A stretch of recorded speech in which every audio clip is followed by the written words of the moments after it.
ଆଉ ମାତ୍ର 4ଟି ଛକା ଦରକାର। ଭାରତ ପାକିସ୍ତାନ ହାଇ ଭୋଲ୍ଟେଜ୍ ମ୍ୟାଚ୍ରେ ସଚିନଙ୍କ ମହାରେକର୍ଡ ଭାଙ୍ଗିବେ ହିଟମ୍ୟାନ୍ ରୋହିତ ଶର୍ମା। ଟିମ୍ ଇଣ୍ଡିଆର ଅଧିନାୟକ ରୋହିତ ଶର୍ମାଙ୍କୁ ବିଶ୍ୱ କ୍ରିକେଟରେ ହିଟମ୍ୟାନ୍ ବୋଲି କୁହାଯାଏ। ଯେବେ ସେ ଫର୍ମରେ ଖେଳନ୍ତି ତାଙ୍କୁ ଆଉଟ୍ କରିବା ପାଇଁ ବୋଲରମାନେ ନାକେଦମ ହୋଇଯାଆନ୍ତି।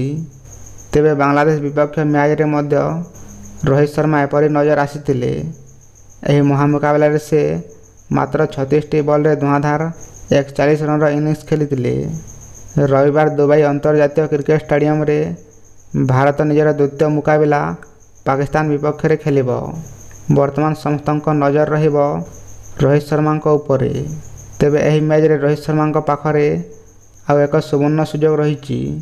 ରୋହିତ ଯଦି ଏହି ମ୍ୟାଚ୍ରେ 4ଟି ଛକା ମାରନ୍ତି ତେବେ ସେ ସଚିନ ତେନ୍ଦୁଲକରଙ୍କ ମହାରେକର୍ଡକୁ ଭାଙ୍ଗିବାରେ ସଫଳ ହେବେ। ସଚିନ ତେନ୍ଦୁଲକର ପାକିସ୍ତାନ ବିପକ୍ଷରେ 69ଟି ଦିନିକିଆ ମ୍ୟାଚ୍ ଖେଳି ମୋଟ 29ଟି ଛକା ମାରିଥିଲେ। ଏହି ତାଲିକାରେ ରୋହିତ ଶର୍ମା 26ଟି ଛକା ମାରି ଦ୍ୱିତୀୟ ସ୍ଥାନରେ ରହିଛନ୍ତି। ରୋହିତ ଯଦି ଏହି ମ୍ୟାଚ୍ରେ ମାତ୍ର 4ଟି ଛକା ମାରନ୍ତି ତେବେ ସଚିନ ତେନ୍ଦୁଲକରଙ୍କ ରେକର୍ଡ ଭାଙ୍ଗିବାରେ ସଫଳ ହେବେ।